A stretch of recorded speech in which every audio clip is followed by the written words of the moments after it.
প্রধানমন্ত্রী জমা দিচ্ছেন তার মনোনয়ন। যে ছবি আপনারা দেখছেন এই মুহূর্তে প্রধানমন্ত্রী নরেন্দ্র মোদী মনোনয়ন জমা দিচ্ছেন বারাণসী কেন্দ্রের জন্য।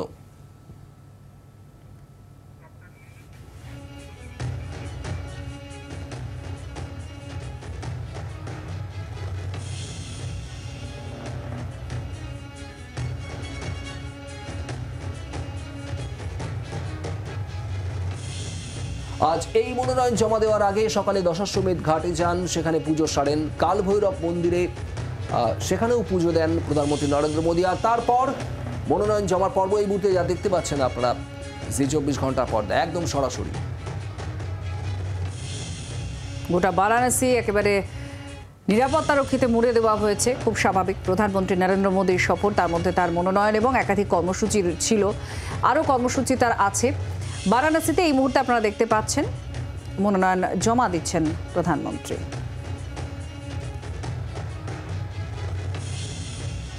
এই কেন্দ্র থেকে লড়াই করে জিতেছেন, এবার ব্যবধান আরও বাড়ানোর চ্যালেঞ্জ এমনটাই গেরুয়া শিবিরের কাছে।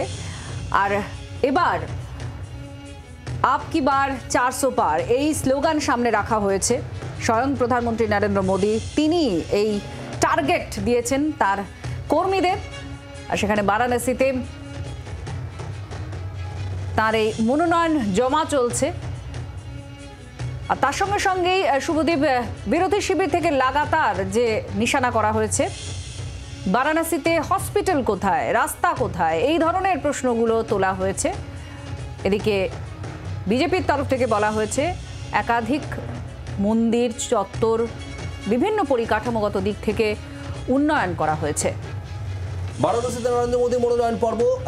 এই মনোনয়ন পর্বে উপস্থিত রয়েছেন প্রধানমন্ত্রী নরেন্দ্র মোদীর সঙ্গেই উত্তরপ্রদেশের মুখ্যমন্ত্রী যোগী আদিত্যনাথ। 2014, 2019-এর পর তৃতীয়বার এবার বারাণসী থেকে প্রার্থী নরেন্দ্র মোদী। রাজীব চক্রবর্তী আমাদের প্রতিনিধি রয়েছেন আমাদের সঙ্গে। রাজীব, মনোনয়ন জমা দিলেন প্রধানমন্ত্রী নরেন্দ্র মোদী, কি ছবি, কি আপডেট এই মুহূর্তে? দেখো, প্রধানমন্ত্রী নরেন্দ্র মোদী আজকে সকাল 8:30 থেকেই কিন্তু বারাণসীতে রয়েছেন এবং তার একেবারে ঠাসা কর্মসূচি দুপুর 1:30টা পর্যন্ত। আর তিনি সকালে আজকে গিয়েছেন, আমরা দেখলাম যে দশাশ্বমেধ ঘাটে, সেখানে তিনি গঙ্গায় স্নান করেছেন। সেখানে তারপরে তিনি এসেছেন মন্দিরে, সেখানে পুজো দিয়েছেন এবং তারপর কিন্তু রওনা হয়েছিলেন মনোনয়নপত্র জমা দেওয়ার জন্য।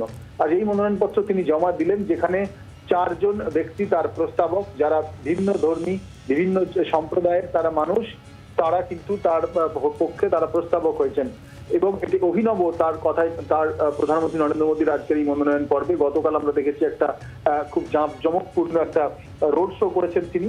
আজ তিনি মনোনয়নপত্র জমা দিলেন। এই বারাণসী থেকে তিনি কিন্তু তৃতীয়বার মনোনয়নপত্র জমা দিলেন। প্রথম তিনি লড়েছিলেন 2014 সালে, তারপর 2019-এ এবং 24-এও তিনি এখান থেকে প্রার্থী হয়েছেন। এরপর প্রধানমন্ত্রী নরেন্দ্র মোদী তিনি একটি সভা করবেন, যেখানে দলের নেতা কর্মীরা থাকবেন, তাদের সঙ্গে তিনি বৈঠক করবেন এবং তারপর তিনি রওনা হবেন বিমানবন্দরের উদ্দেশ্যে। সেখান থেকে ঝাড়খণ্ডে যাবেন রাজনৈতিক সভা। আমরা জানি প্রধানমন্ত্রী নরেন্দ্র মোদী এবারও বিজেপির প্রধান মুখ, তাকে তার ছবিকে সামনে রেখেই নির্বাচনে লড়ছে গোটা দেশ জুড়ে বিজেপি। 2014 সালে এই বারাণসী থেকে 3,70,000 ভোটে জয়ী হয়েছিলেন প্রধানমন্ত্রী। গত 2019 সালে তিনি 4,80,000 ভোটে জয়ী হয়েছিলেন। আর এবার বিজেপি সেখানে 10 লক্ষ পার করার লক্ষ্যমাত্রা নির্ধারণ করেছেন। এখানে প্রধানমন্ত্রীর প্রধান প্রতিদ্বন্দ্বী কংগ্রেসের নেতা অজয় রায়, যিনি কংগ্রেসের প্রদেশ সভাপতিও বটে। এক্ষেত্রে প্রধানমন্ত্রীর আজকের এই মনোনয়নপত্র। রাজীব তুমি সঙ্গে থাকো। আর ডিএম অফিসের সামনে থেকেই আমাদের প্রতিনিধি আছেন, কি প্রতিবেদন, কি হচ্ছে সেখানে দেখুন। तार कि घर का दिखाई नहीं देता है। आज कोई भी तार, जो बिजली का तार है, उस आपको ऊपर नहीं दिखाई देगा। प्रधानमंत्री नरेंद्र मोदी ने जब यहाँ सांसद बने थे और जब 2017 में यहाँ सरकार बनी तो उसके पहले ही इसका बिजली को ज़मीन के अंदर करने का काम शुरू करवाया था केंद्र सरकार की योजनाओं के तहत। तो कई बदलाव हुए काशी में। ये अंतर दिखाई दे रहा है इस 2024 के नामांकन में। एक जोश था, दूसरा था कि हमें एक बार और लाना है, और अब ये संकल्प का नॉमिनेशन है। तो काफ़ी अंतर है 2014 से 2024 के बीच में।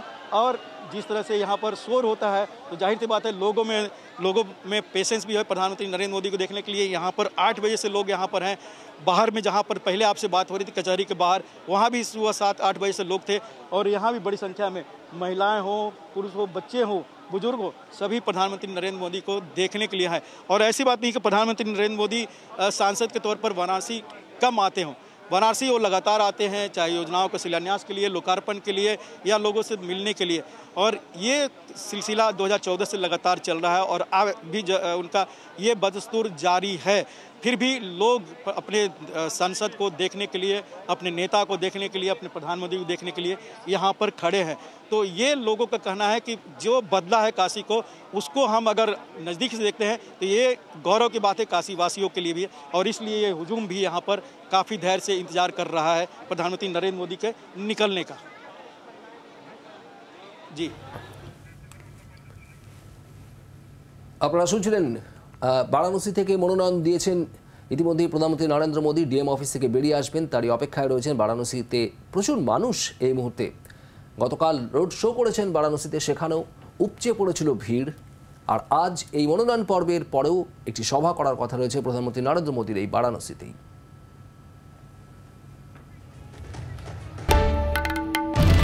বাংলার আওয়াজ, বাঙালির আবেগ, জি 24 ঘন্টা।